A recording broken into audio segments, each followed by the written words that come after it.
So we're going to use the sum and difference identities just as sum and differences. Okay. So on the identity sheet, we see the sum identities and the difference identities. We may use a tangent one, but mostly we'll do sines and cosines. But what we'll use these for would be to do things like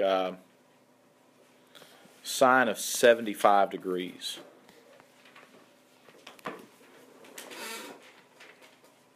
Is 75 degrees a special angle? No. It's not, right? What are our special angles? 30 degrees, 45 degrees, 60 degrees, 90 degrees, 0 degrees. And then any quadrant that has those would also be special angles, right? So 150, 210, 330, those would be my 30-degree special angles around the quadrant. My 45-degree special angles would be 45, 135, 225, and 315. Those are the 45-degree angle ones. And the 60 ones would be 60, 120, 240, 300. Okay, so those are the special angles that we can use. Now, 75 degrees isn't a special angle, but we can express it as the sum of two special angles. What two special angles add up to or subtract to be 75 degrees? Because we can use a sum or a difference. Say it again. 45 degrees plus 30 degrees is what we're working with. Yeah, you can write it down. Okay, so sine of 45 degrees plus 30 degrees is what we're going to be working with. So let's pull something up here. So if we're doing sine of 75 degrees, and we'll come back up top here.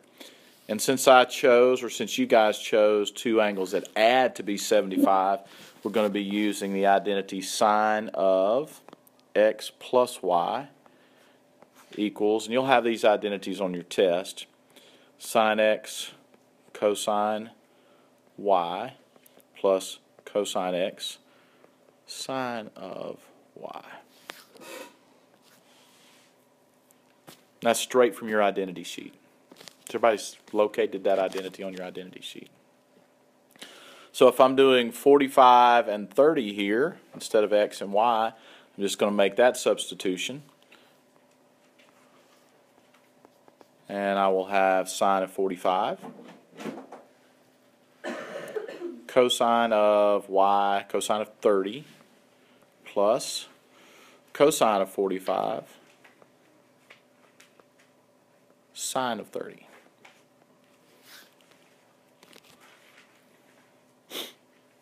And now I'm going to use my table of values or something table of values or your unit circle to make substitutions. What's the sine of 45 degrees? Square root of 2 over 2. Cosine of 30 degrees is 1/2. Cosine of, no, you're right. It is square root of 3 over 2. I was doing sine. Okay. Cosine of 45 degrees is square root of 2 over 2. And here we go. Sine of 30, there's my 1/2. And more often than not, this is going to work out where you have like denominators and you can just, do this. So combining the numerators or multiplying there, we would get square root of 6 over 4 plus the square root of 2 over 4, which we could combine to be square root of 6 plus square root of 2 over 4. That is the exact value of the sine of 75 degrees.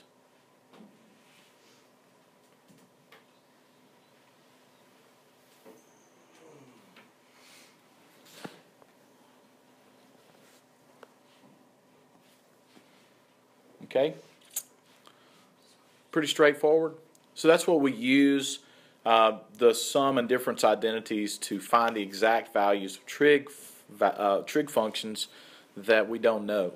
If we don't know what they are, then we need to do those that way. So that's the answer. Yeah. Sine 75 equals that?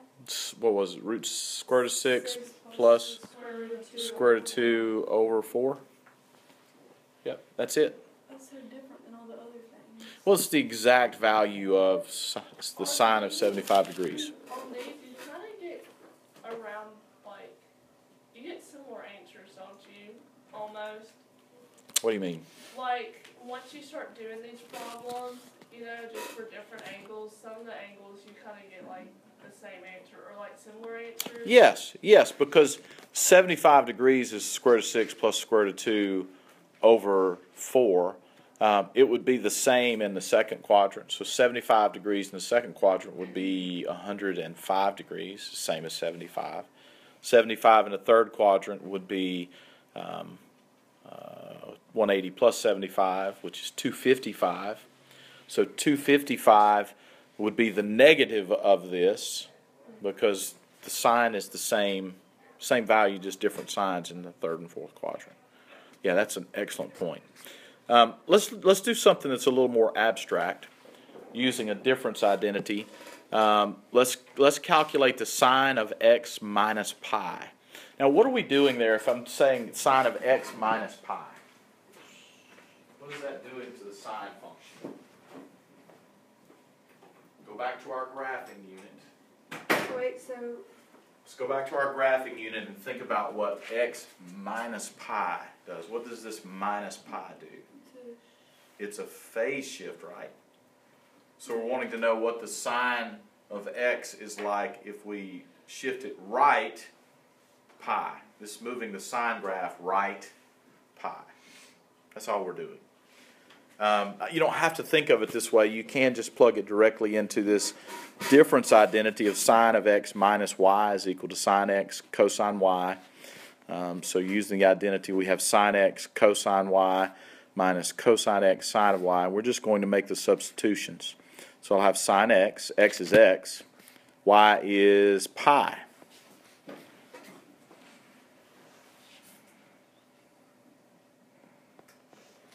Plus cosine x times the sine of pi. Oh yeah, I'm sorry, it is minus. Thank you. That was Sidney Ray, ladies and gentlemen. All right. call it out again. Cosine of pi. What is the value of the cosine of pi? Cosine of pi, this would be a great time to go back over to our trig chart, right? Here's pi. Cosine of pi is -1 on our unit circle. Right. Cosine of pi is -1. And the sine of pi, while we're there, is going to be 0. So we've got What's not going to make it minus 0 no matter what? sine of x. That's exactly right. The second part is going to be 0 because sine of pi is equal to 0. So this is going to be sine of x times -1, which is just negative sine x. And this is going to be 0, which makes that 0. And we're just left with that. So sine of x minus pi is the same as the negative sine of x. The graphs would look exactly the same. All right. So you could confirm that on your calculators, but that's it. Negative sign. I mean, it's not a satisfying thing. This isn't. It's just practicing using the identity with more abstract values. But it also tells us that if we take the sine graph, sine of x, and we shift it to the right, so that's a phase shift of positive pi, then we end up with negative sine x. All right, let's do a quick sketch of that just so you see exactly what I'm talking about. Let's remind ourselves what sine x looks like. Starts here, up, down, down, up. Okay. This is normally 2 pi over here, and this is pi. Right.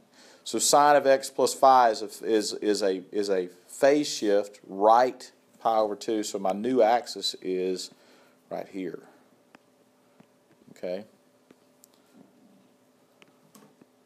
Wow. Okay. So starting there, this looks exactly like this negative sine graph, right? It goes like that. It starts down instead of up, so this is the negative sine of x. That's what it looks like. Yes. So sine of x minus pi is equal to the negative sine of x. And that's one way you can kind of use these sum and difference identities to establish some other identities. This is an identity. Sine of x minus pi is equal to the negative sine of x. And we got that using the difference identity in this case. All right, let's have a look at another one. Cosine of x plus pi. Cosine of x plus pi. Example 1 1/2. I was gonna say, what does that say? Example 1 1/2. Oh no, somebody got clever. Is the first one also Well, it's so close to being the first example that it's it's kind of the same kind of beast. So we're going to use the cosine of x plus y in this one, and that identity from your sheet is cosine x, cosine pi minus sine x, sine of pi. All right. Because the cosine of x plus y is what we're dealing with here. Cosine of x plus y is equal to cosine x cosine y minus sine x sine y. So our x is x and y is pi. Please don't bow your heads and cry. I'll try. Oh, that was Emma Roberts. All right. Now we need substitution for cosine of pi. Again, we just did that. It's -1. Sine of pi is 0. So sine of x minus pi, excuse me, I'm sorry. I'm in the wrong problem. Cosine of pi is -1 and sine of pi is 0. So the cosine of x plus pi is equal to just the negative cosine x once you make those substitution values. And again, these values, cosine of pi, come from, your unit circle is the easiest way to get your values for the quadrantal angles: 0, pi over 2, pi, 3 pi over 2, and 2 pi. Sydney, you got a question? Why would you use this subtraction? I'm sorry, this should be plus. Even This is Sydney Ray again. even the other things though. Oh, I'm sorry. It is minus because that's what the formula is. But it says plus or minus. Yeah, it does say plus or minus. And that's cosine x plus pi. So wouldn't it be plus or no? My formula doesn't say plus or minus. All of ours do. It's sine u plus or minus v equals sine u. Yeah, no. Okay, we need to correct that then. For the sum identity, x plus sine of x plus y should be just plus. Sine of X u plus y. v. Oh, does it have plus or minus on both sides? Yeah. Okay, so the plus side goes with plus, and the minus sign goes with the minus. So on the cosine one, the plus goes with minus, and the minus goes with plus. So sine plus plus minus minus cosine plus minus plus minus. So on your formula, on the left, cosine of x plus pi, that's on the top, right? Which sign is on the top on the right side of your identity? On your identity sheet. Oh my gosh, yes. See, so cosine of plus goes with the minus. Minus goes with the plus. I see. I'm enlightened.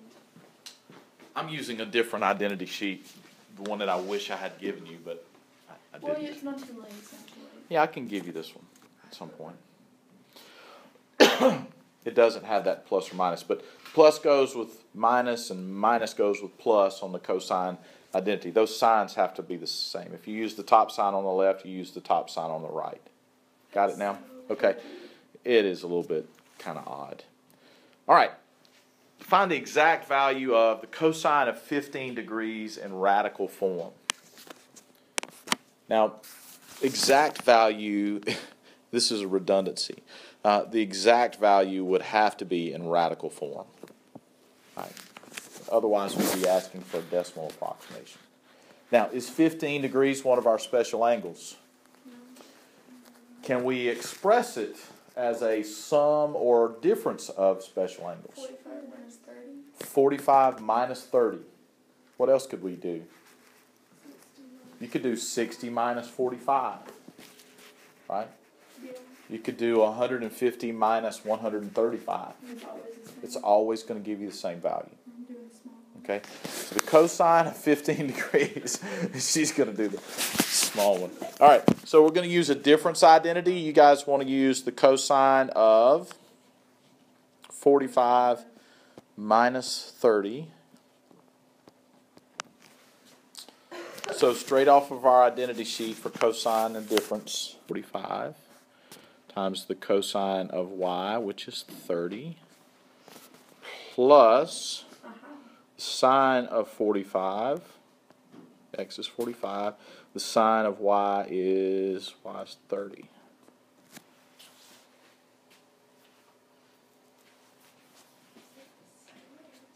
We make our substitution. Is it the same answer as the sine of 75? Yes, and we should expect it to be, and I'll remind you why in just a second. Cosine of 45 is square root of 2 over 2. Cosine of 30 is the square root of 3 over 2. Sine of 45 is the square root of 2 over 2. Sine of 30 is 1/2. And that gives us, again, the square root of 6 plus square root of 2 over 4. And this was the same as our previous value for the sine of 75 degrees. But to go back to early in the class, right? What did we say the relationship to sine and cosine was? Sine and cosine are cofunctions because they assign equal values to complementary angles. 15 and 75 are complementary angles. They add up to 90, so we would expect the sine of 75 to be the same as the cosine of 15 because they are cofunctions. Emma? Are we allowed to use the circle now? Like, Yeah, you can use the circle. So, in the last test we couldn't. Oh, you mean could you have it out on the test? Yeah, I wouldn't have a problem with that. Yeah, I wouldn't have a problem with that. Or I can leave that up. Yeah, I wouldn't have a problem with that. Little charts. Yes, the chart's going to save you time in the solving equations. But being able to use both is wise. I ain't got it memorized. All right. Okay. Let's look at another example here. Maybe a little bit more difficult. Sine of 285 degrees. Example 2.5. Sine of 285. Now the difference here is special angles from the unit circle that add up to be 285, or we could pick two angles over here that subtract to be 285. So we've got choices, right? We could take 135 and 150, right? We could take 315 and subtract 30. I like that one. You like that one? I don't know. It's got a small number in it, so it's fun. 285. What else could we use? 225 plus 60. Right? So there's a lot of different choices that we have. So it's basically pick your poison. Which two do you want to use, Emma?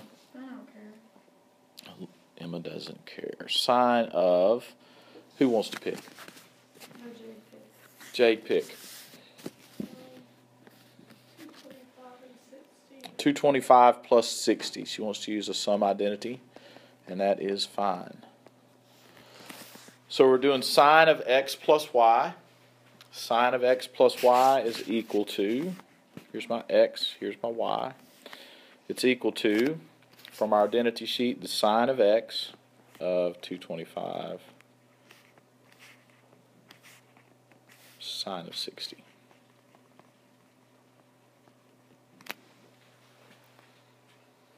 It's kind of nice to choose those first quadrant angles because we can get those values straight from the chart. We don't have to think a whole lot about it. Now we got to pay attention to the sign values of these things. 225 has a 45-degree reference angle, but it's in quadrant 3. So that's going to be negative square root of 2 over 2. Because the reference angle is 45 degrees, and quadrant 3 makes it negative. Cosine of 60 is 1/2.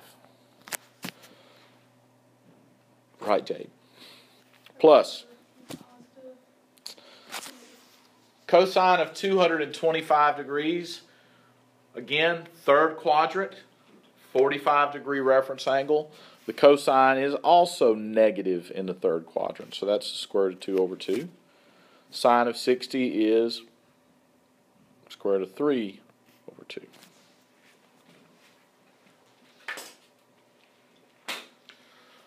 Multiply and simplify, we get negative square root of 2 over 4. And the second value is going to be negative as well, so that's minus square root of 6 over 4. And so this is negative square root of 2 minus the square root of 6 over 4. Simplified and combined. Kind of similar. It is similar. You just think about all the numerators. The numerators are 1, 2, and 3. So we're always going to be multiplying 1 times 2 or 2 times 3. We're always going to just about always going to be 2 or 6. So a lot of similarities taking place here. All right, let's move. Y'all okay with that one? I think the PowerPoint used different angles, 45 and 240. That would be 280. That's not even a pair that we mentioned. So you can kind of see that it ends up giving you exactly the same thing. There's only 5 values that we're fooling with here. So 5 special trig angles, so we should expect to see a lot of redundant looking answers. Tangent of 165, let's skip that one.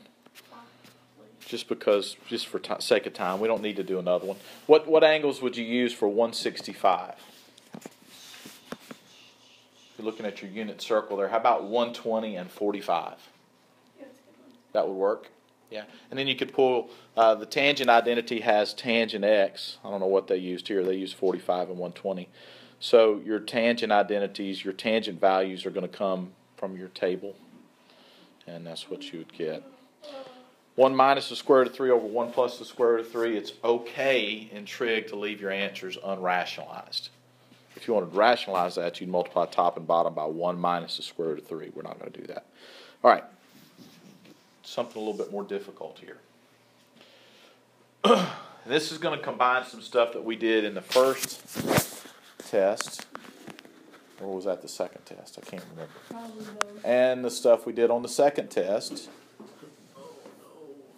But this says find the exact value of cosine of x plus y given sine of x is 3/5. Cosine of y is 4/5, and they're going to give us more information. X is in quadrant 2, angle x is in quadrant 2, and angle y is in quadrant 1. It says do not use a calculator. That means we want to find the exact value. All right? Where would we start on this? What's a good idea, something we should do or could do? We definitely want to draw something. I want to draw x and I want to draw y. What do we know about x? It's in quadrant 2, and we know that the sine is 3/5. Sine is opposite over hypotenuse, right? Yes. We're going to be using that cosine x plus y identity, but we're going to draw x and y. Because we have to have cosine x, cosine y, sine x, and sine y to use this identity. X is a second quadrant angle. So we'll draw our triangle, our reference triangle in the second quadrant. The opposite side over the hypotenuse is going to be 3 over 5, right? Which means this value that's remaining there on the x-axis is going to be what? Careful with the sign.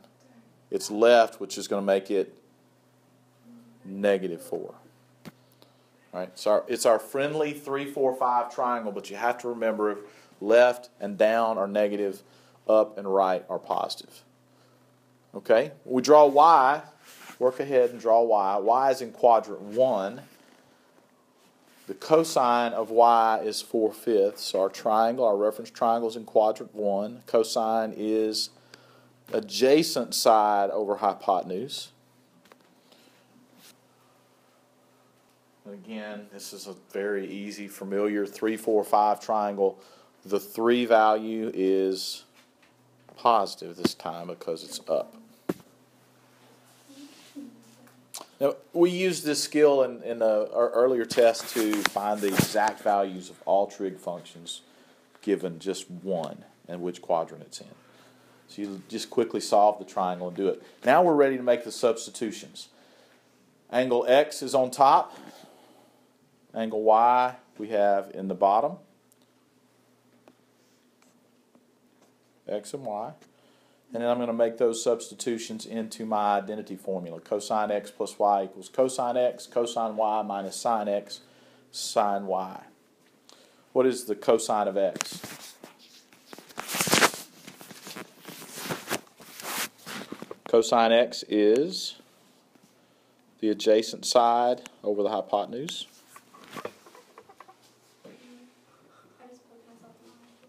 Don't poke yourself in the eye. It's just trig. It's not worth it. Cosine of y is 4/5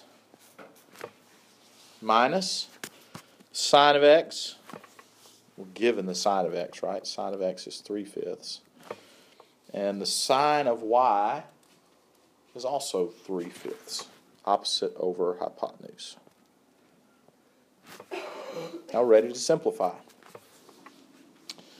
Negative 16 over 25 minus 9 over 25 is equal to negative 25 over 25, which is negative 1.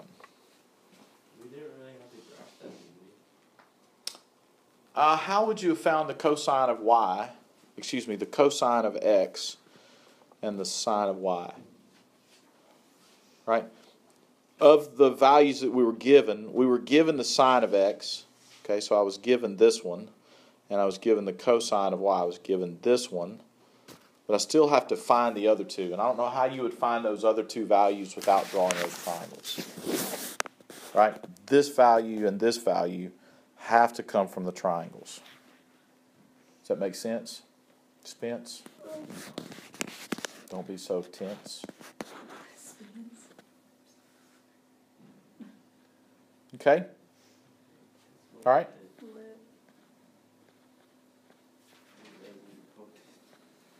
What'd you say?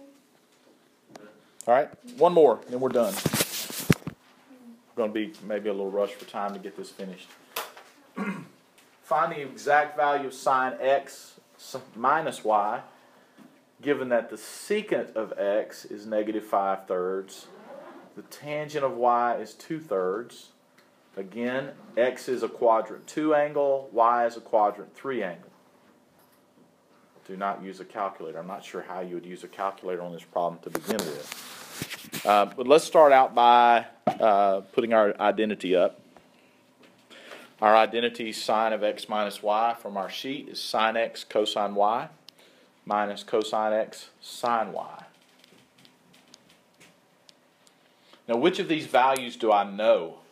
Which of these values are given to me?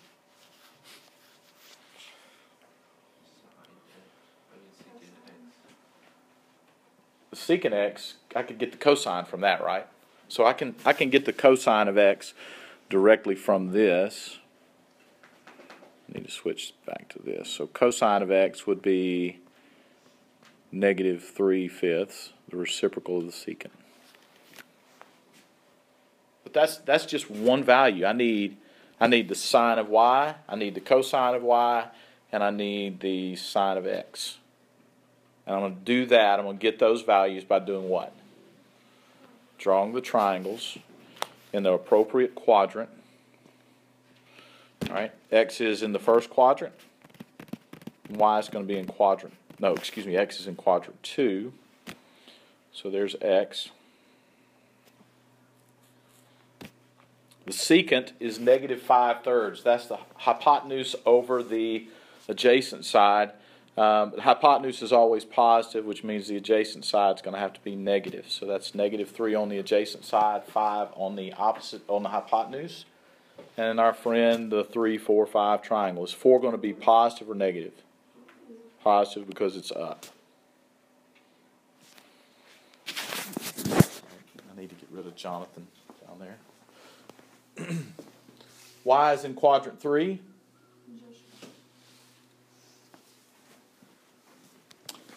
And the tangent of y is 2/3. Tangent is the opposite over the adjacent. Both of these are going to be what?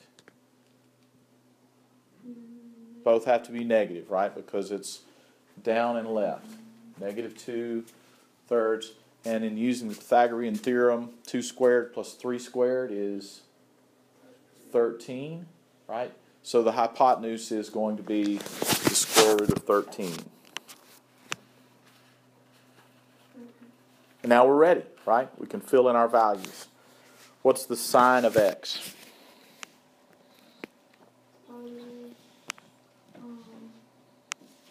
Sine of x is 4/5.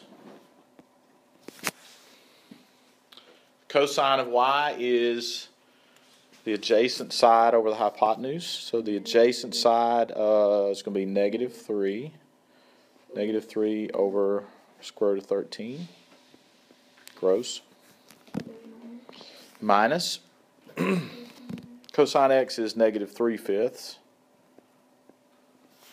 Sine of y is opposite over, so that's -2 over the square root of 13.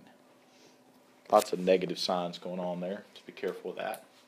So the first one is,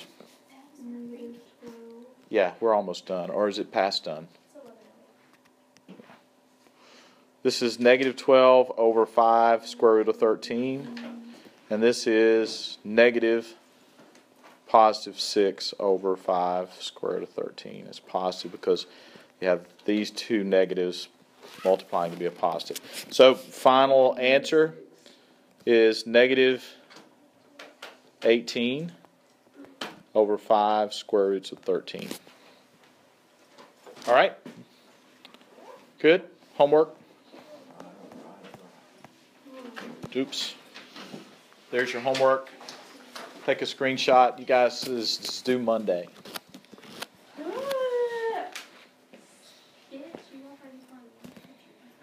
Spence, don't walk in front of her picture.